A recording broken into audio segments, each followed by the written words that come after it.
मुनिगणकर्तारः श्री सर्वभगदेवा तोत्रगणकर्तारः श्री गणधर देवा प्रीतिगणधर देवा तेषां वस्तुनुसार मासा श्री आचार्य पूजपाठ स्वामी विचितम मंगलम भगवान वीरो मंगलम गौतमो बड़ी मंगलम कुंदारो जेन्दर भोस्तु मंगलम सर्वमंगल मांगलम सर्व कल्याण कारकम प्रदानम सर्वधर्माणां जैनम जेतु शासनम कोटिशतं वदोषे विकोटो लक्ष्याणि चित्तदृकानि चैवे पंचाशदस्तो सत्संक्रमितच्छुतं पंचपदं नमामि अरहन्त भासि यत्तं गणहरदेवे गन्त्यं शम्मं प्रणमामि मत्तिचित्तो सन्नावोत्सिता इच्छाइमन्ते श्रुतभक्ति गौदुच्चालुचो अंगुभंग पैनीय पावडे परिमे शुट प्रणमामि ओ पोपगय चूरिया चे सुत्तते तुइधम काई रिंच कालमच्चेमि पूजिमि मन्नामि नमस्सामि दुःख को कम्म को बोलाओ सुगैगणम समाहि वर्णम जिन्मुसपति हो मज्जम नमोसु आपरानिक स्वाध्याय विलय श्रीमताचार्य भक्ति गाओ करो।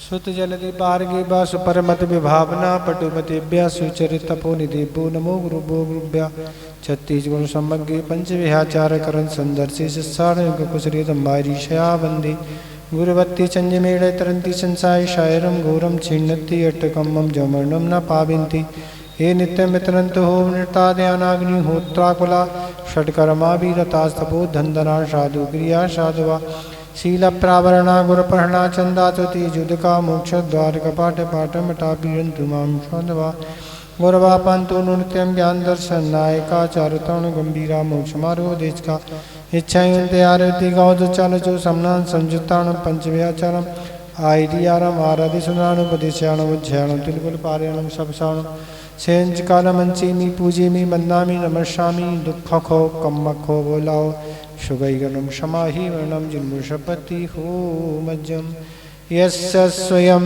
शुभावाप्ति रभावे कित्स्न कर्मिणा तस्मै संज्ञानिरूपाय नमोस्तु परमात्मने। देवादिदेव 1008 श्री आदिनाथ भगवान की, आचार्य पूजपाद स्वामी महाराज की, आचार्य गुरुदेव श्री विद्यासागर महाराज की, मुनि श्री विमल सागर महाराज की, 3 कम नौकड़ों महाराजों की,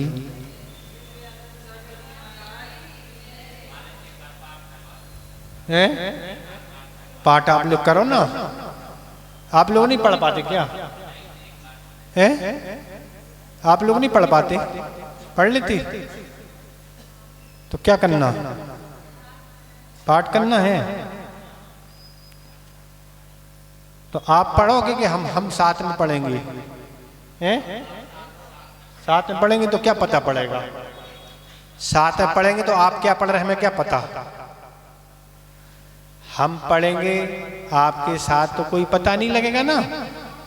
आप अच्छे से तैयार करते जाएं, पढ़ते जाएं, और जहां गड़बड़ी हो तो पूछ ले हमसे। हम आपके साथ पढ़ेंगे तो आप गलत पढ़ रहे क्या पता पड़ेगा? पढ़ेंगे आप ना, हमें क्या पता? आपको भी पता नहीं लगेगा ना। इसलिए आप एक दूसरे को सुनाते रहें, एक दूसरे को सुनाते रहें बस। और कहीं किसी को कोई भी कभी कोई त्रुटि लग रही हो उच्चारण में हमसे पूछ रहे हैं, बता देंगे। हमारे साथ पढ़ने में कुछ नहीं होगा, क्योंकि आप क्या पढ़ रहे हैं हमें क्या पता। आप तो अपने हिसाब से पढ़ेंगे ना जैसे पढ़ते हैं। इसलिए हमारे साथ पढ़ने में कोई फायदा नहीं है। क्या कह रहे हैं? आगे आ रहा है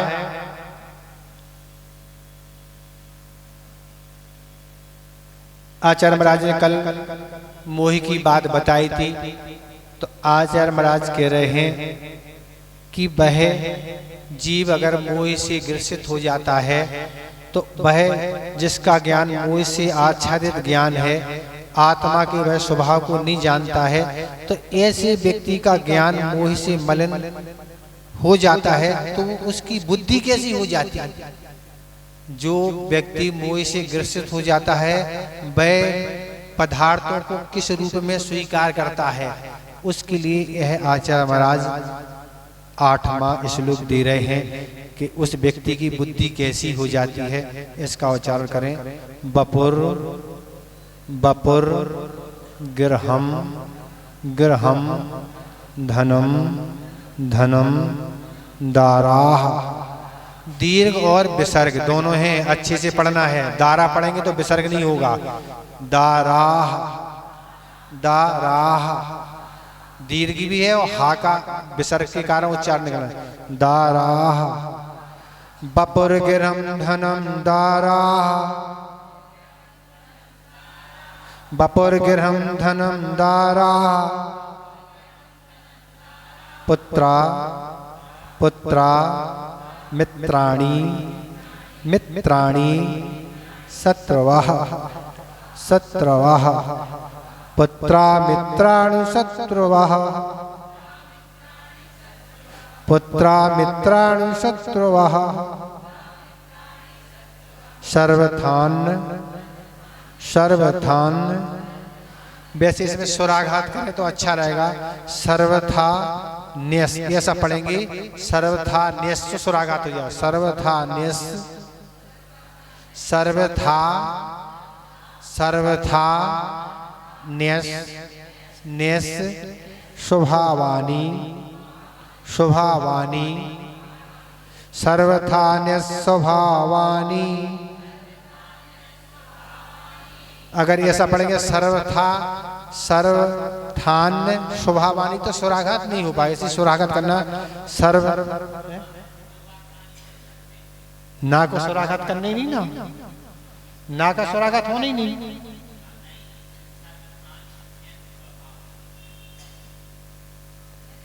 न्यस तो क्या है? सर्वथा न्यस तो क्या? ऐसे ही तो पढ़ना, ऐसे ही तो कह रहे हैं। सर्वथा न्यस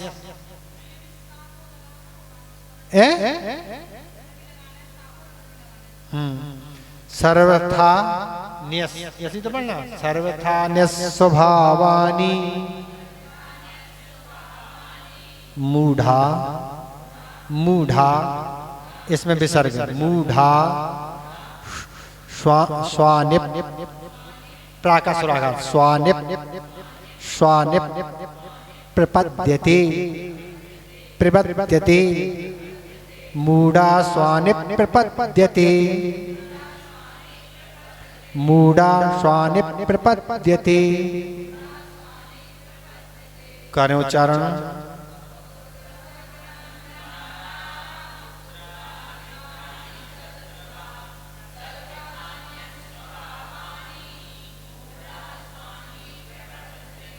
स्वानि पढ़ेंगे तो प्या का सुराघात नहीं होगा। स्वानिप स्वानिप प्रपद्यते, ठीक है। प्रा का सुराघात करना ना। कहाँ पर गड़बड़ी हो रही उच्चारण में? ठीक से हो रहा?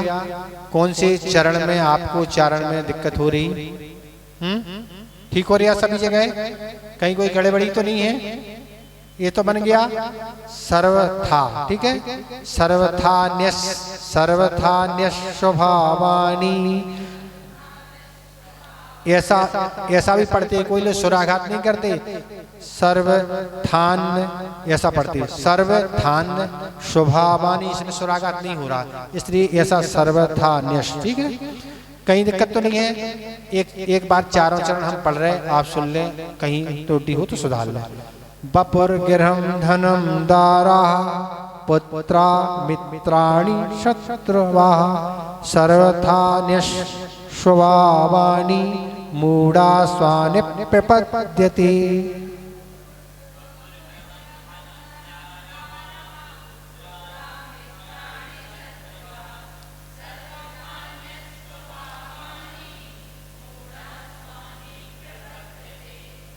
स्वानिप नहीं, सुराघात नहीं कर रहा आप यहाँ। ठीक हो रहा? कहीं कोई दिक्कत तो नहीं हो रही? अर्ध कहें क्या कह रहे हैं? बप्पू माने ये शरीर मेरा है, और गृहम माने यह घर मेरा है।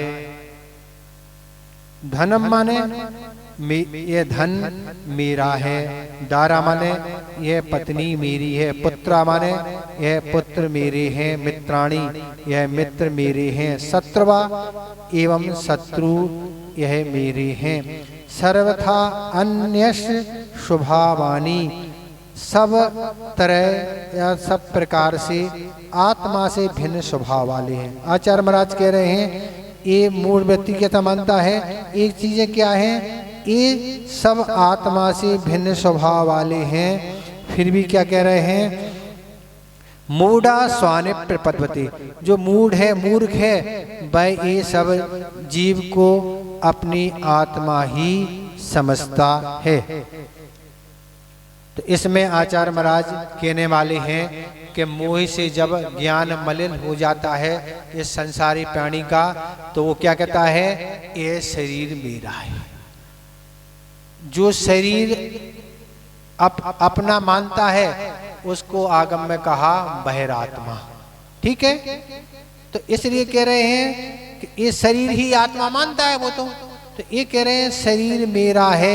ऐसी मानता किसकी है, जो मूर्ख है, अबेबी की है, उसको मूर्ख कहा। तो यह शरीर मेरा है। शरीर मेरा है क्या, यदि यह स्थूल शरीर आत्मा का होता तो मृत्यु के समय आत्मा के साथ जाना चाहिए था, अगर मेरा था तो, पर नहीं जाता, बर यहीं छूट जाता। शरीर पुद्गल द्रव्य से रचित होने के कारण वह कभी चेतन नहीं हो सकता।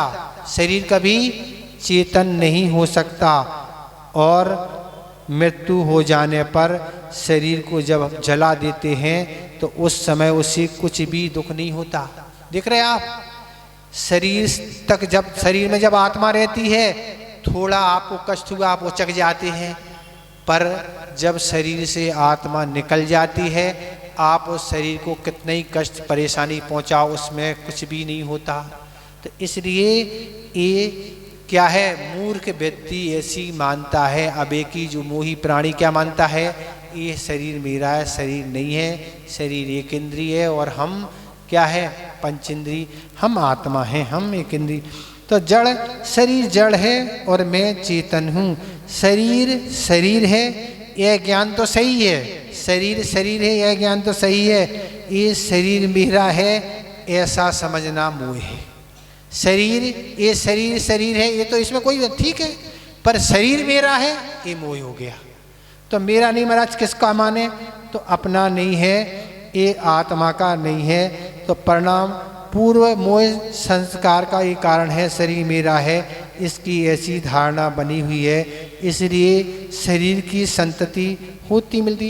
ये शरीर मेरा है इसलिए मिलता रहा है, शरीर मिल रहा है, अपना मान रहे हैं, इसलिए एक शरीर छूटता नहीं, दूसरे का पहले बंद हो जाता। मनुष्य हैं, अभी कौन सा शरीर है, औदारिक शरीर है। अब देवगति में जाएंगे तो देवगति में जाएंगे जब छूटेगा बाद में, पहले देवगति का वैकृत शरीर पहले बंद हो जाएगा, फिर हम यहाँ से रवाना होंगे। एक तो छूट नहीं रहा, दूसरे के पहले बंद हो रहा। तो इसलिए आचार्य महाराज कह रहे इस शरीर से हमारा पिंड से नहीं छूट रहा है कि हम शरीर से मोह करते जा रहे हैं, मेरा मेरा है। तो महाराज क्या करें, कम से कम ये समझो कि आत्मा अलग है, शरीर अलग है, ये तो हमें मिला है, पर इससे मोह नहीं करो। मोह का अर्थ तत्संबंधी उसको भोजन तो देना पड़ेगा, तत्संबंधी उसकी सेवा तो करना पड़ेगी, उसका रख रखाव तो करना पड़ेगा, पर वस्तु जरूर समझो तो ये अपना नहीं है, हमारी तो केवल सिर्फ आत्मा है, ये शरीर हमें उपयोग के लिए मिला है। दूसरे नंबर पे कह रहे हैं शरीर से भी पृथक मेरा ऐसा अस्तित्व पृथक है, ऐसा प्रत्येक क्रिया के साथ हमें पृथकता का अनुभव करने का प्रयास करके चलना चाहिए, यही मोक्ष मार्ग का। आचार्य ने कहा था पृथकता का अनुभव करो, शरीर में रहते हुए मैं शरीर नहीं हूँ, इसका हर समय ज्ञान रखा। शरीर में रहते हुए शरीर ये मेरा नहीं है। तो इसलिए जिसको अपना मान रहे हैं उसमें 24 घंटे लगे हैं, किसकी सेवा कर रहे हैं, बस घंटों खराब, सबसे ज़्यादा खराब किस में कर रहे हैं, शरीर की सेवा में। आत्मा की सेवा के लिए समय है ही नहीं। क्यों नहीं है, क्योंकि उसको हम कुछ मान ही नहीं रहे हैं। तो इसलिए ये कह रहे हैं। फिर क्या कह रहे हैं, गृह माने ये घर मेरा है, घर का और स्वरूप और आत्मा का स्वरूप दोनों अलग अलग हैं। घर अलग है, आत्मा अलग है। तो ऐसे क्या कर रहे हैं, बड़े बड़े श्रम करना पड़ते हैं तब धन की आय होती है, धन उपलब्ध होता है और फिर धन से घर का निर्माण होता है। पर आचार्य कहते हैं घर नहीं, ये तो कारागार है। कि कारागृह कहा, क्या कहा, घर के लिए कारागृह, जो हमें बनाए रखता है, रोके रखता है। जब तक हमें आयु है, जब तक हमें रहना पड़ेगा। तो ये घर अपना कारागृह है। जेल, कोई कैदी साधारण जेल में रहते हैं, कोई वीआईपी जेल में रहते हैं। तो दोनों तरह की जेल हो कि नहीं। तो अब जो जैसे व्यक्ति हैं वैसे जेल में रह रहे, पर है तो जेल ही है। आचार्य ने कहा था, लोग कहते हैं इसे तो रहने की कुटिया मिली है और मुझे 6 खंड का मकान मिला है। ऐसा सोचकर बड़े लोग खुश होते हैं, अरे हम 6 खंड में रह रहे हैं, बहुत खुश होते हैं। लेकिन उन्हें ये सोचना चाहिए कि वह तो छोटी जेल में रह रहे हैं और हम बड़े अपराधी हैं, इसलिए हम बड़ी जेल में रह रहे हैं। जो जितने बड़े मकान में रह रहा है वो उतने बड़े जेल में रह रहा है। तो इतने बड़े जेल में हूँ, अतः मैं बड़ा अपराधी हूँ। बड़े अपराधी को बड़ी जेल मिलेगी। कौन सी, तिहाड़। दिल्ली में तिहाड़ जेल है कि नहीं, सेंट्रल जेल।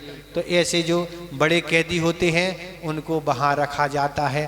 तो इसलिए गृहस्थ को घर तो आवश्यक है, पर ये मान के चलो ये हमारा नहीं है, ये तो कब तक मिला है, आयु है, तो हमने कहा उससे मोह नहीं होगा।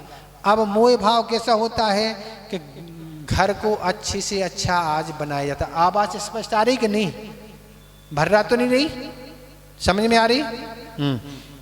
तो क्या कह रहे हैं लोग, आज देख के अच्छे से अच्छे घर का निर्माण बन करते हैं, बढ़िया टाइल्स लगाएंगे। और चिप्स का जमाना तो अब चला गया, ऐसा चिप्स नहीं लगवाते हैं, चिप्स खाते हैं, अब लगवाते नहीं हैं। टाइल्स लगवाएंगे, मार्बल लगवाएंगे, फिर उस पर प्लास्टर भी होता है, पुट्टी भी होती है, फिर कलर भी होता है, तरह तरह के कांच, गेट आदि, तरह तरह के बाथरूम, फव्वारे आदि। पसीना पसीना बहा के उस घर का निर्माण करती है। पसीना पसीना भर के कितना समय देते, धर्म ध्यान नहीं करते हैं, इसी काम में लगे रहते हैं, धर्म ध्यान छोड़ के। तो ऐसा परिश्रम करते आलीशान बन जाए महाराज, जिससे लोग कहें कि हाँ क्या बढ़िया बनाया है, लोग आके हमारी प्रशंसा करें। यही तो बस, इतनी प्रशंसा कर दे फिर हमारी मेहनत वसूल हो गई, बस और कुछ नहीं चाहिए। तो ऐसी प्रशंसा तरह तरह के आरंभ करते, झगड़ा करते हैं। पर आचार्य कहते एक भूकंप के झटके में धराशायी हो जाता है। अब क्या हो गया, आप भी धराशायी हो गए। मोह था उसके प्रति कि नहीं, हमने इतनी मेहनत सब कुछ किया, बनवाया, धराशायी हो गया, आप भी धराशायी हो गए। अब क्या होगा, मोह था इसलिए धराशायी हो गए। अगर सामान आप मकान में रहते, ज़्यादा श्रम नहीं करते, ज़्यादा विकल्प होते ही नहीं ना, फिर से खड़ा कर लेते। और आप धराशायी कैसे हो गए, आप नीचे ही दब गए। अब क्या, कौन सोचेगा, जब भूकंप आया मकान में ही तो थे आप ना, दब गए, धराशायी हो गए, मकान भी और आप भी। अब क्या करोगे, तो धर्म ध्यान तो किया नहीं, कुछ अच्छा आत्मा का उपयोग किया, उसी में आपने बरसों लगा दिए और आप कुछ नहीं कर पाए। इसलिए आचार्य महाराज कह रहे हैं कि मकान ऐसा तो हो जो लीकेज नहीं हो। हाँ, अच्छा बारिश के समय इतना तो हो ना, और रहने के लिए पर्याप्त स्थान हो, हवा प्रकाश, ये तो सब ठीक है। अनुकूलता बनाना, हम गृहस्थ हैं, घर की आवश्यकता है, पर इतना हम समय उसमें दे रहे, पैसा लगा रहे कि उसके बगैर हम कुछ कर ही नहीं रहे, बस उसके प्रति ही मोह और लगाव बना हुआ है। तरह तरह के कष्ट हो रहे हैं, ना आपसे करना, ना पूजन करना, ना स्वाध्याय करना, ना माला फिरना, क्योंकि बस उसी में लगे हैं।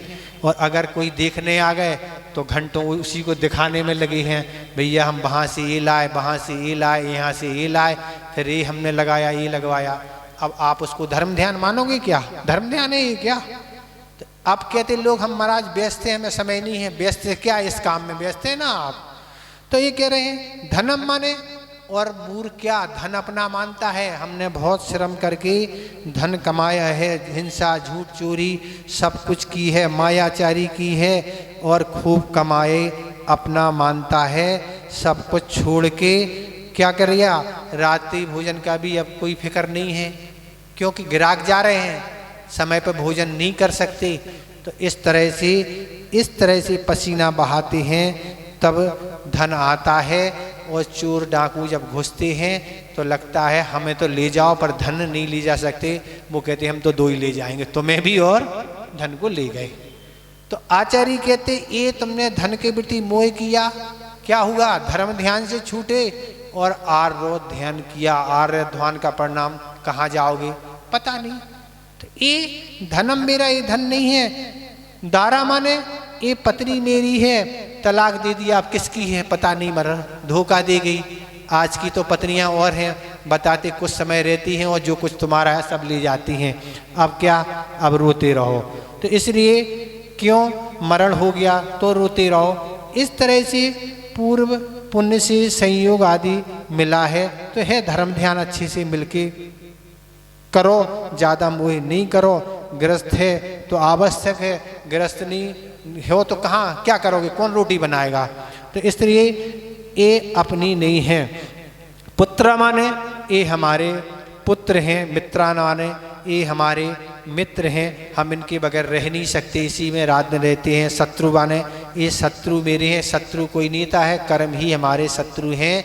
अगर कर्म हमारा विपरीत है तो वह शत्रु बन जाएगा, कर्म अनुकूल है तो मित्र है व्यक्ति।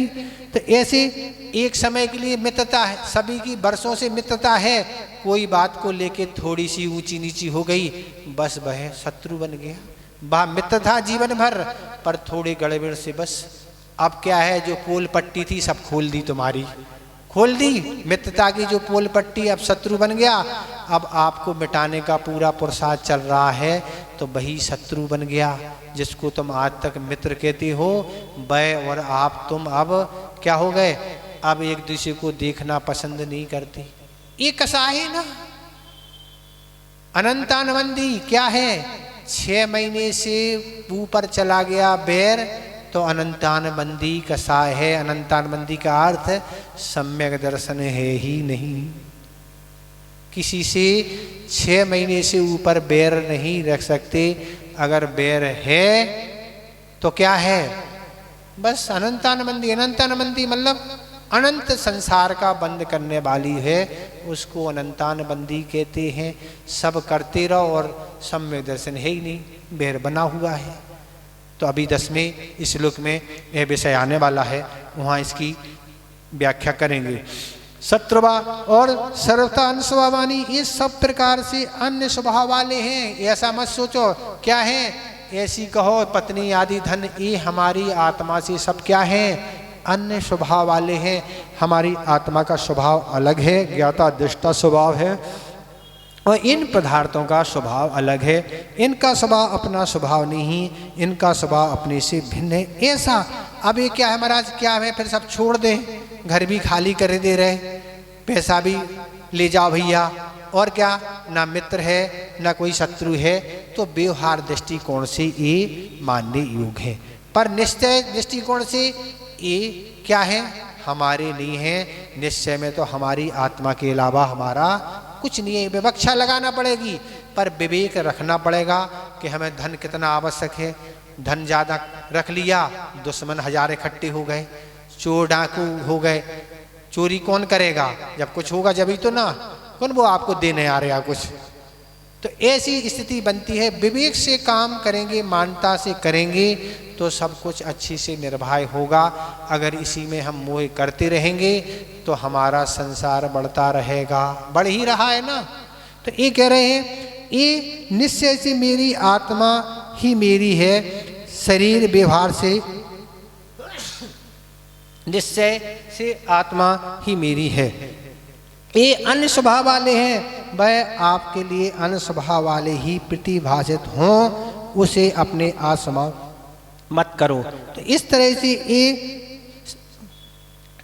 संसार रूपी प्रसाद जो आज तक मजबूती से खड़ा हुआ है, उसकी एक ईंट भी नहीं हिली। क्या हुआ?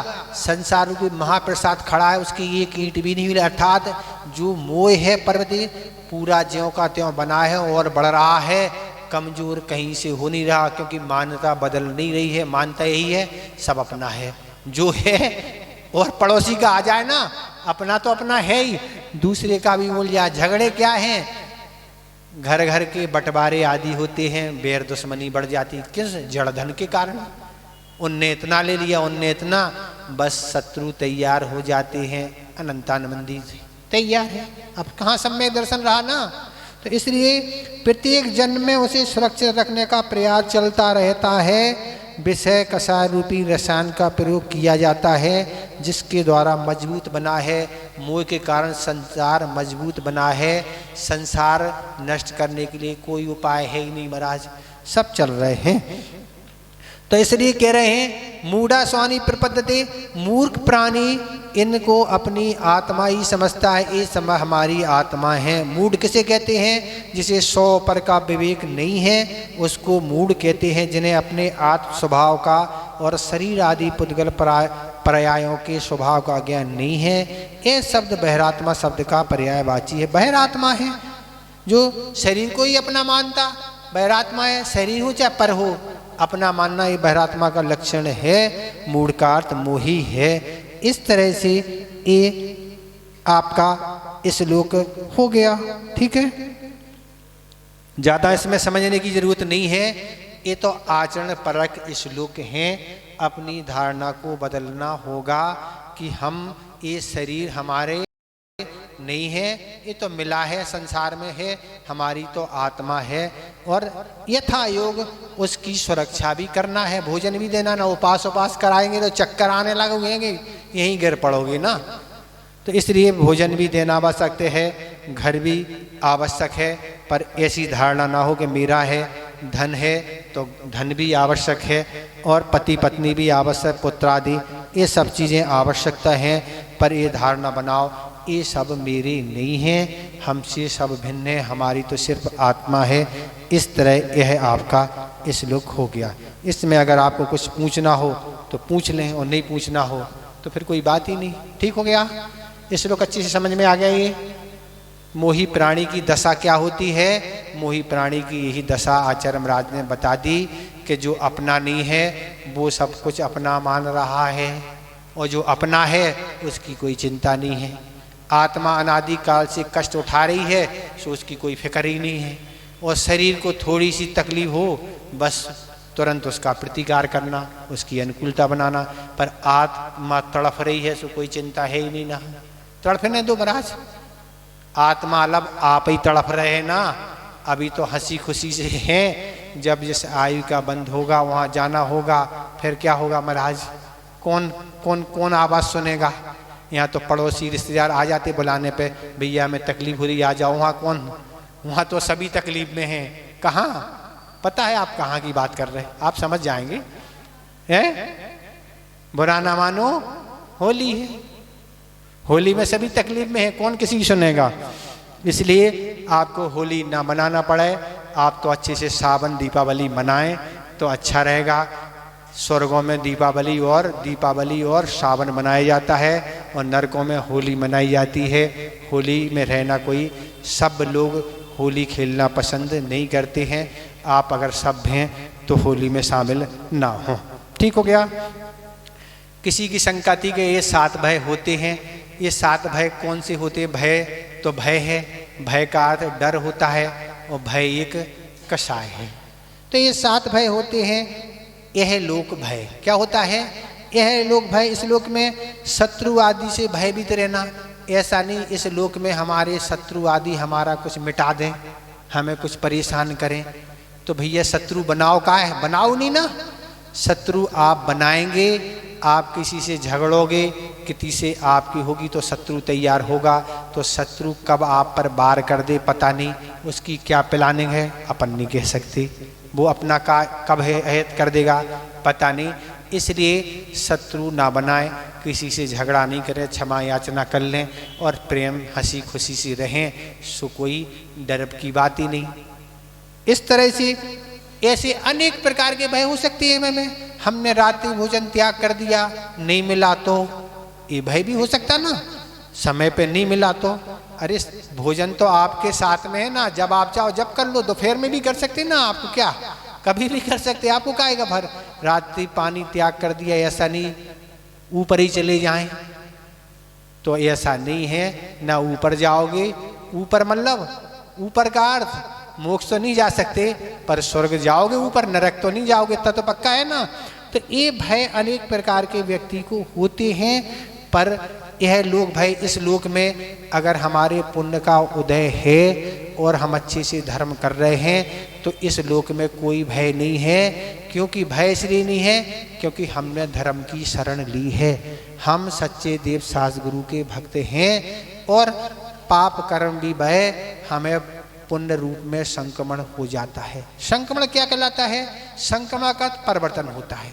कैसा होता है परिवर्तन? देखो हम आपको बताएं, पुण्य भी पाप रूप में परिवर्तन हो जाता है। आपका पुण्य का उदय है, वह पाप रूप में परिवर्तन हो जाता है। कैसे हो जाएगा? कर्म का जो फल होता है वो द्रव्य क्षेत्र काल को उदय द्रव्य क्षेत्र काल जैसे मिलते हैं, वैसा कर्म अपना फल देता है। उदाहरण के रूप में आपको बता दें, जैसे 4 बजे आपके पाप कर्म का उदय आने वाला है, 4 बजे आने वाला है, ठीक है। अब 4 बजे उदय आने वाला है, पर 4 बजे पाप कर्म का उदय नहीं है, पर आप क्षेत्र कौन से में बैठे, आप स्वाध्याय कर रहे हैं। अब पाप कर्म का उदय क्या करेगा? अब वह पाप कर्म क्या हो जाएगा? पुण्य रूप में संक्रमण हो जाएगा, क्योंकि क्षेत्र है वो पाप फल नहीं दे पाएगा। आपके वे भाव भी अच्छे हैं, क्षेत्र भी अच्छा है, समय भी अच्छा, सब अच्छा है, हो गया। अब पुण्य कर्म का उदय था और आदमी टाकीज में बैठा है, टीवी देख रहा है, मोबाइल चला रहा है, वह पुण्य पाप रूप में संक्रमण हो गया। क्योंकि जब आप गलत चीज की संगति से हैं तो भाव भी वैसे ही है, स्थान भी वैसे ही है, सब कुछ वैसे ही है। अब वह पुण्य पाप में हो गया संक्रमित। क्या हो गया? ये दशा है। ये संक्रमण होते, एक स्तुवक संक्रमण बोलते।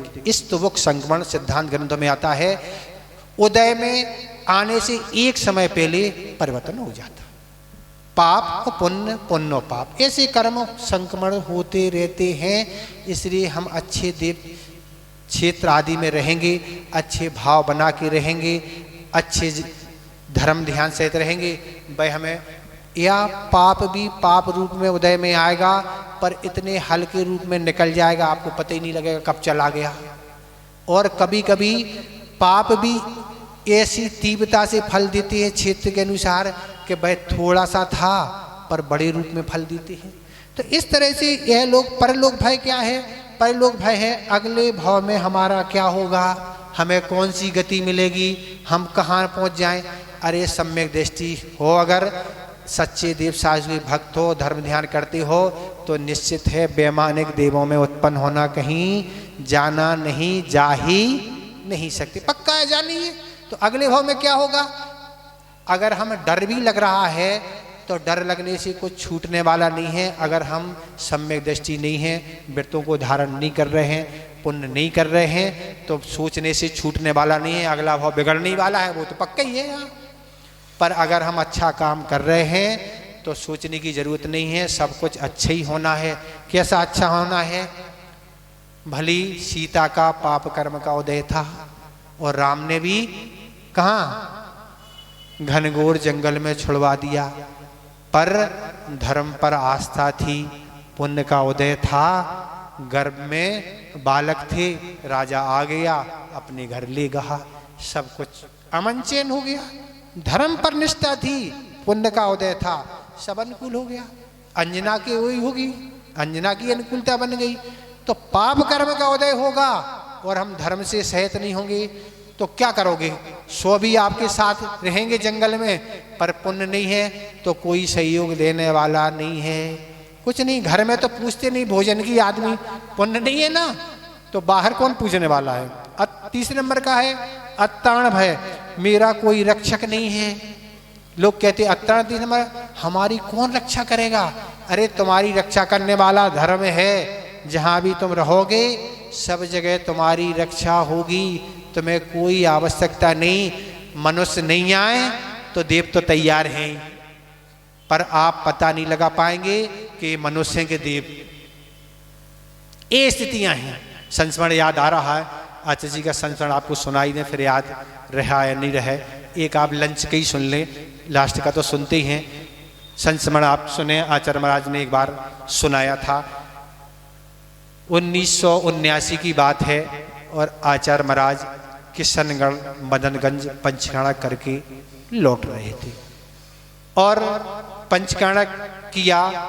चतुर्मास का समय नजदीक था और आचार्य महाराज विहार करते करते निकले गुना की तरफ। गुना तरफ उनका चतुर्मास करने का विचार था, पर अनुकूलता नहीं बनी, समय कम था।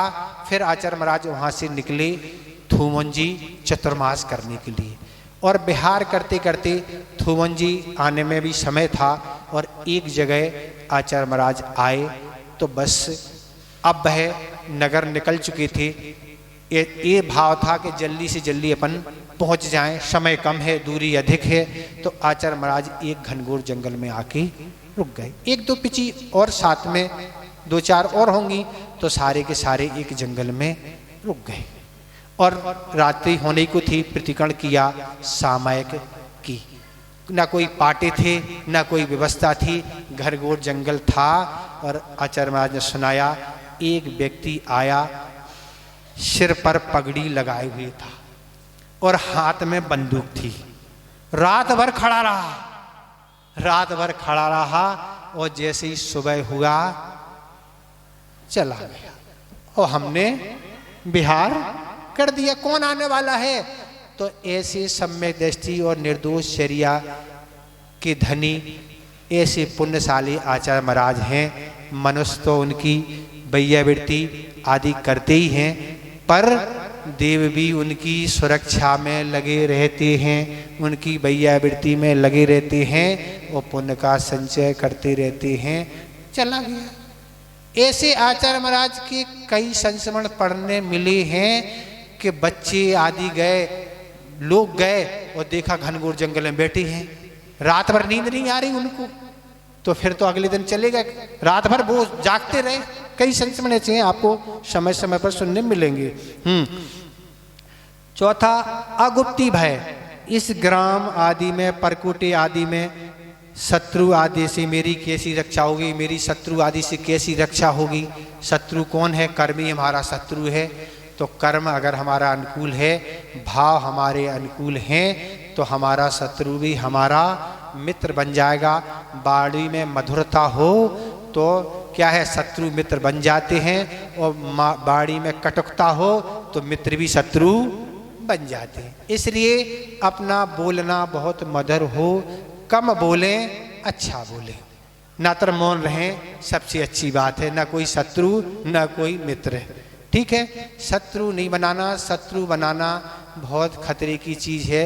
सब पारसनाथ नहीं हो सकते, उन पर तो सब हुआ सो कुछ सहन हो गया। अपन जैसे तो कोमल हैं, हड्डी टूट जाएंगी, उन जैसे पहाड़ गिरेंगे तो क्या होगा, ठीक है। क्योंकि देव तो देव हैं। देव जब बदला लेते हैं तो ऐसा बदला लेते हैं, ऐसे अनेक उदाहरण हैं।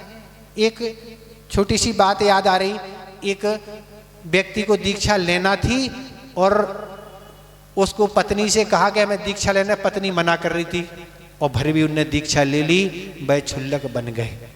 अब वो आहार के लिए जैसे ही कटोरा सामने लाते थे, वह मरण करके बेंतरी बन गई, और जैसे ही वो आगे कटोरा करते थे, वो सबसे मुट्ठी भर की कटोरे में मिर्ची भर देती थी। अब करो क्या करो, परेशान करती, आगे बहुत ज़्यादा परेशान हुई। ऐसी सारी देव जब पीछे पड़ते हैं तो ऐसे ही बैर के रूप में ऐसे ही बदला लेते हैं, और मित्र बनते हैं तो पारसनाथ जैसे मित्र बन जाते हैं, जीवनधर कुमार जैसे मित्र बन जाते हैं, तो सहयोग करते हैं। तो सब तरह के होते हैं। और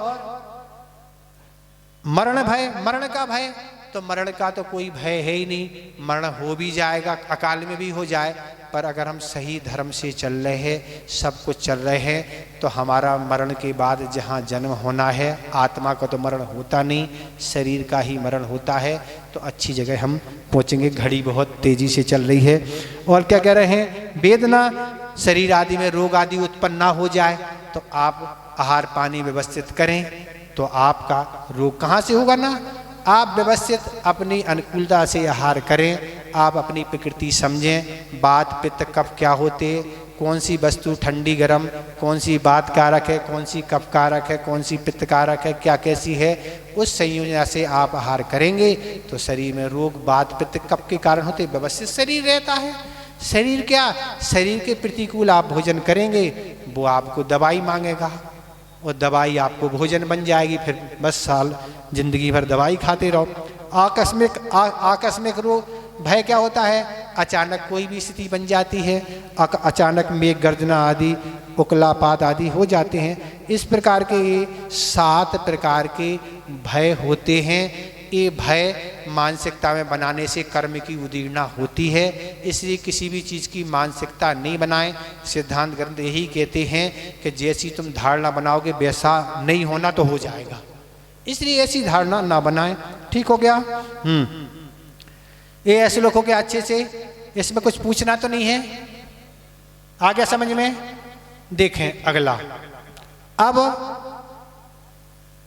शिष्य कह रहा है कि ये तो आपने बता दिया इन सब चीजों से मोहे किस करते हैं, मूढ़ प्राणी मोहे करते हैं, पर हम इस मोह से छूटें कैसे।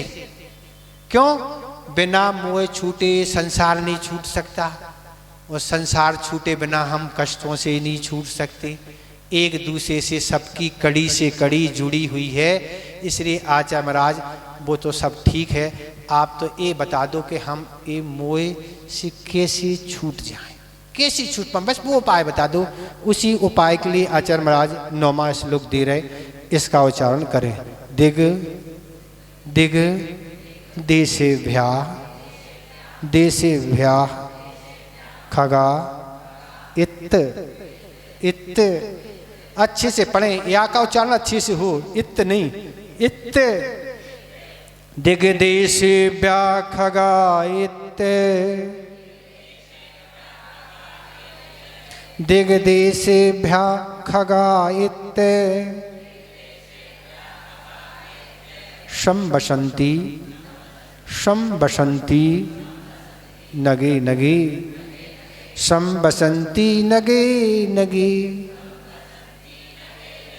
स्वस्वा स्वराघात, स्वास्वा नहीं, स्वराघात करना, स्वस्वा स्वस्वा कार्य कार्य वशा ध्यांति ध्यांति स्वस्वाकार वशा ध्यांति देशे दिक्षुप प्राका स्वराघात दिक्षुप प्रगे प्रगे देश दिक्षुप प्रगे प्रगे देशे दिक्षुप प्रगे प्रगे, करें उच्चारण।